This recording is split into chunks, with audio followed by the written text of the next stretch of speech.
I made $1,000 a day on OnlyFans. Life was stable until my income dropped and my partner walked away. This is how it all fell apart. I'm Erica, I'm 29, and yeah, I used to make serious money on OnlyFans when that actually meant something. We're talking $1,000 a day on good days, sometimes more. That's more than most people make in a week at their boring jobs. So, before you judge me, remember that I was actually successful at what I did. I met Hughie about 3 years ago, at this house party, through mutual friends. Nothing fancy, just some random get-together where I wasn't planning to stay long. But there he was. This 28-year-old guy who actually seemed interested in having real conversations, instead of just staring at my body the whole time. After dealing with creepy guys online all day for work, that was honestly refreshing. What really surprised me was his reaction when he found out what I did for a living. Most guys either run away like I have some disease, or get this gross look like they think I'm going to be their personal fantasy. Hughie was different. He asked intelligent questions about the business side, how I marketed myself, managed content schedules, built my subscriber base. He seemed genuinely impressed that I was pulling in six figures and handling everything myself. Here's what people don't understand though. I wasn't just some random girl taking her clothes off for money. I'm a mom first. I have twin boys, Luke and River, who are 7 now. Their dad crew is basically useless, living somewhere overseas and sending maybe $200 a month when he remembers. He's got all these supposed health problems that make it hard for him to work, but honestly, I think he's just making excuses. The guy was never exactly ambitious, even when we were together. I started OnlyFans right after the boys turned 4, when crew basically disappeared on us. I wasn't about to crawl back to my mom or get some minimum wage job that barely covered childcare. I had something people wanted to pay for, so I used it. Smart business decision, if you ask me. The money was incredible at first. Better than I ever imagined. I could afford the nice apartment, take the boys on trips, buy them name brand stuff. I felt like I finally had control over my life, instead of always worrying about bills. When Huey came along, everything seemed to be falling into place perfectly. He was amazing with Luke and River too. They took to him immediately, which surprised me, because they're usually cautious around new people. But Huey would play games with them, help with homework, never made them feel like they were in the way. He treated them like they mattered, which was more than I could say for most guys I dated. The best part was that he never tried to change me or make me feel ashamed about my work. He understood I was building something, creating financial independence. When people made snide comments, Huey would defend me. He'd tell them I was an entrepreneur with real business skills. Finally, someone who got it. We spent almost 2 years dating and figuring each other out. I kept my place, he had his, and we'd stay over at each other's apartments on weekends. The boys would come with me sometimes, and he never complained or acted like they cramped his style. His apartment was bigger anyway, with this great setup for homework while we cooked dinner together. I started thinking about what living together full-time would look like. Not desperately, but because it felt natural. We were already functioning as a family, so why not make it official? Plus, practically speaking, it made sense. We were spending money on 2 places when we could combine everything and have more space. OnlyFans was still doing well then.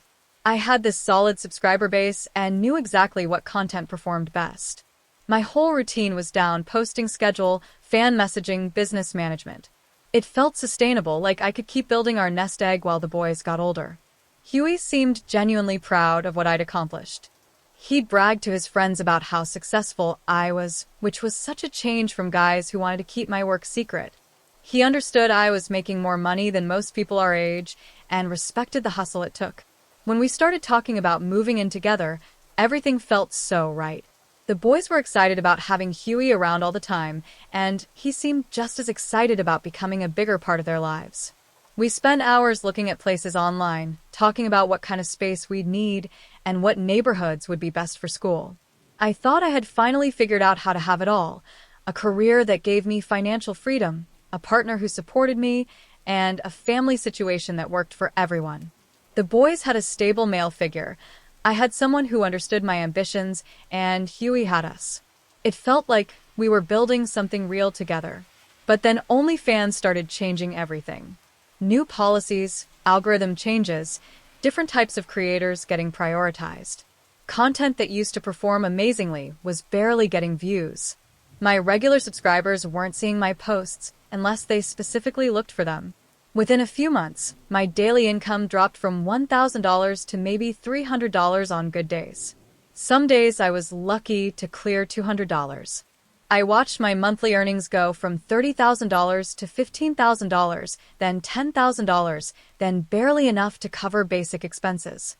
It was terrifying, but I kept telling myself it was temporary. The market was completely oversaturated now. New girls were flooding the platform with more extreme content for cheaper prices, and my approach felt outdated overnight. I tried everything. Different content styles, new posting schedules, collaborating with other creators, lowering subscription prices. Nothing worked. Instead of panicking, I decided to lean on my savings while figuring out my next move. I'd been smart with money during the good times, and had enough put away to cover expenses for several months while rebuilding my brand or transitioning to something else. But this is where things got complicated with Hughie. When we first talked about moving in together, I was still making serious money. The plan was splitting everything proportionally based on our incomes, which meant I'd actually contribute more than him most months. That felt fair and showed I wasn't looking for someone to take care of me. Now, suddenly my income was a fraction of what it used to be, but I wasn't ready to admit how bad things had gotten. When Hughie asked about my earnings or how business was going, I'd be vague and tell him I was diversifying revenue streams or focusing on quality over quantity. Technically, not lies, but not exactly the whole truth either. The apartment hunting became stressful when I realized I couldn't afford to contribute as much as originally planned. Instead of being honest about my situation, I started suggesting places that would stretch his budget if he had to cover most of the rent. I told myself it was temporary. Once I rebuilt my income, I'd contribute my fair share again. When Hughie started asking questions about the math and whether I could handle my portion of expenses, I got defensive. I'd remind him about all the money I used to make and how much I'd contributed when we were just dating. I'd point out that my income was still higher than minimum wage jobs, even if it wasn't what it used to be. But honestly, the questions annoyed me. Here I was dealing with this massive career transition, and instead of being supportive, he was worried about money. I felt like he should have been more concerned about my stress levels and what I was going through emotionally. I started keeping my remaining OnlyFans income separate from our shared expense discussions. If I made $400 one week, I'd tell him business was okay, without giving specific numbers. I figured it was my money from my work, so I should decide how to spend it. If I wanted to buy something nice or take the boys out for dinner, that was my choice. The double standard didn't occur to me then, but I was demanding complete transparency about his salary and budget while being secretive about my actual earnings. When he'd ask how much I made that week, I'd get offended and accuse him of not trusting me.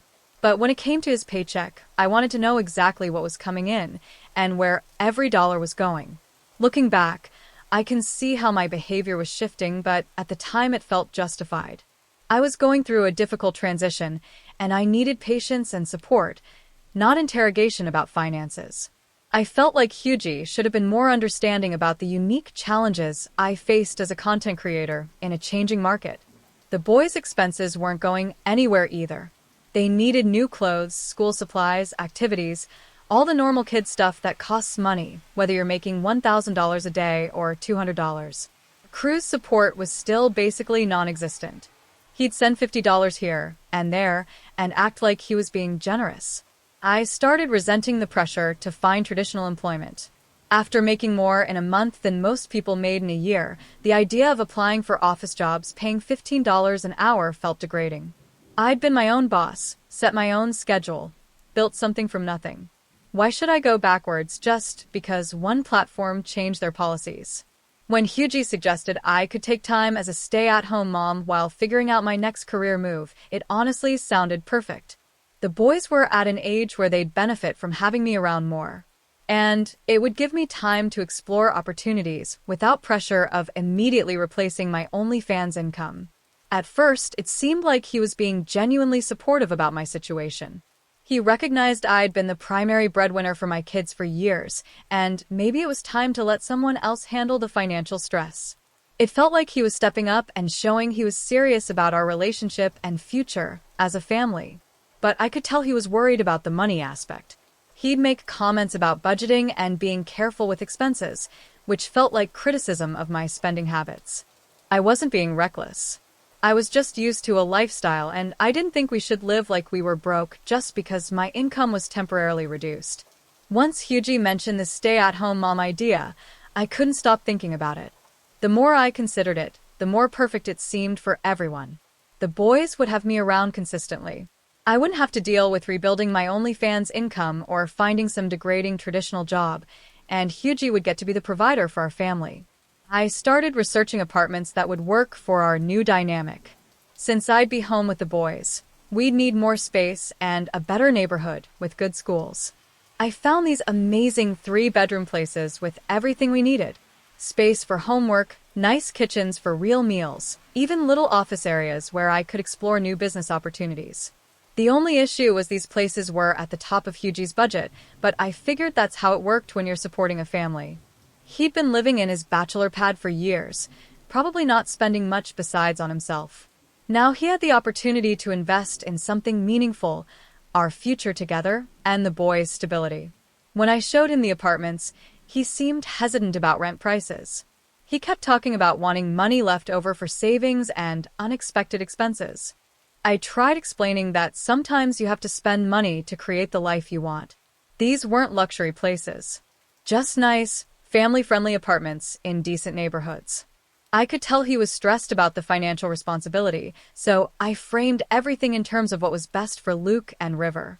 They deserved to live somewhere safe and comfortable, with enough space to grow and thrive. They'd already dealt with enough instability, with their dad being absent. Didn't they deserve a real home with 2 committed parents? Every time Hughie brought up budget concerns, I'd remind him about how much money I used to contribute. I'd been financially independent and successful, and this was just temporary while I transitioned to the next phase of my career. It wasn't like I was some gold digger who'd never worked. I also started pointing out examples of other couples where the man supported the whole family. His friend from work had a wife who stayed home with their kids, and they seemed perfectly happy and stable. My cousin's husband worked 2 jobs, so she could be home with their daughter. This wasn't unusual. It was actually pretty traditional and normal. When Hughie would get weird about money discussions, I'd ask if he really understood what it meant to be in a relationship with someone who had kids. I wasn't just some girlfriend he could date casually, without real commitment. I came with responsibilities, and people who depended on me. If he wasn't ready for that level of partnership, maybe we needed to reconsider what we were doing. I started involving my mom in some of our conversations because she had good perspective on relationships and family dynamics. She'd been married to my dad for 30 years and understood how important it was for couples to support each other through different life phases. My mom pointed out that Hughie had been dating me for almost 3 years, getting to know the boys and becoming part of our family. If he was serious about our relationship, stepping up financially was just part of that commitment. She said it seemed like he wanted all the benefits of having a family without taking on the responsibilities. When I mentioned how stressed Hughie seemed about money, Mom suggested maybe he didn't understand the bigger picture. Sometimes men needed things explained more directly. She offered to have a conversation with him, just to give perspective from someone who'd been through similar situations. I thought that was a great idea. My mom was good at explaining things without being confrontational. She could help him see that supporting our family wasn't just about paying bills. It was about investing in our future, and showing he was truly committed to all of us, not just me. The conversation my mom had with Hughie was supposed to be casual and supportive, offering insight from her experience with marriage and blended families. But apparently he didn't take it that way. He got defensive and acted like she was overstepping boundaries or trying to manipulate him. When he confronted me about it later, I was honestly shocked by his reaction. All my mom did was explain what it meant to date a single mother and the kind of commitment that required. She wasn't asking him to do anything unreasonable, just step up and be the partner and father figure our family needed. His attitude about the whole situation started really annoying me. He kept acting like I was asking for some huge favor instead of expecting basic support during a transition period. I wasn't asking him to buy me designer clothes or take me on expensive vacations. I was asking him to help create a stable home so I could focus on being the best mom and partner possible.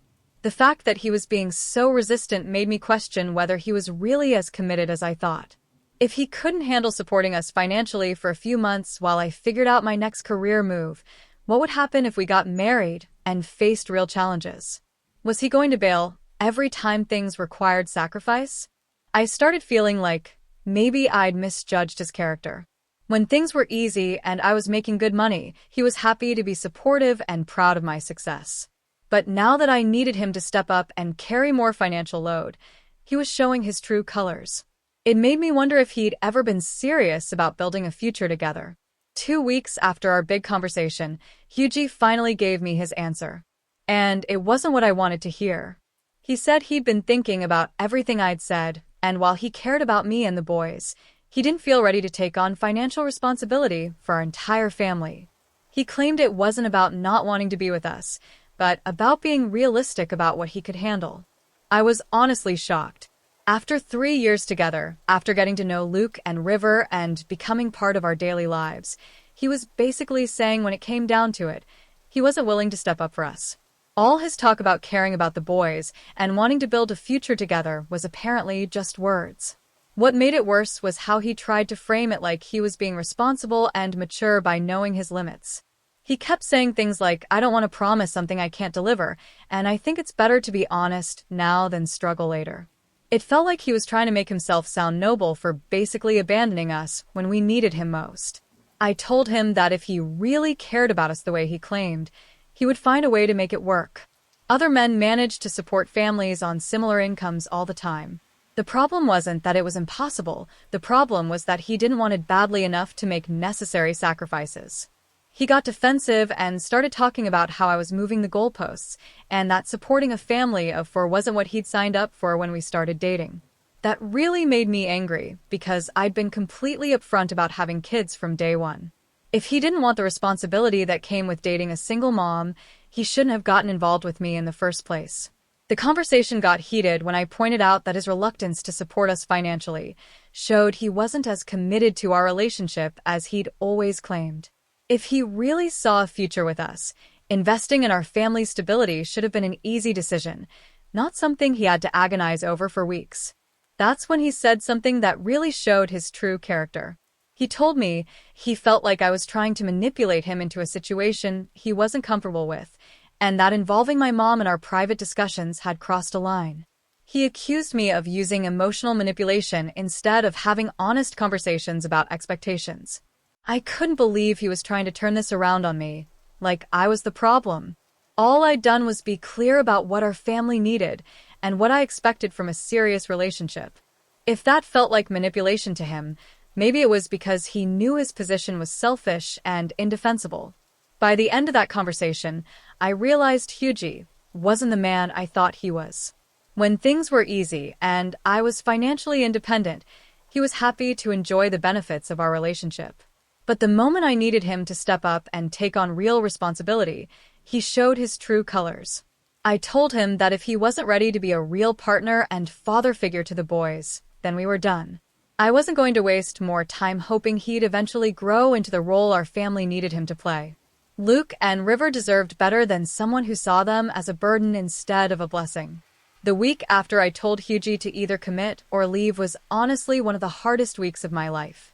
Luke and River kept asking why he wasn't coming around anymore, and I had to figure out how to explain that the man they'd started thinking of as a father figure had basically decided we weren't worth his time and money. Instead of spending that week trying to work things out, Hughie doubled down on his position.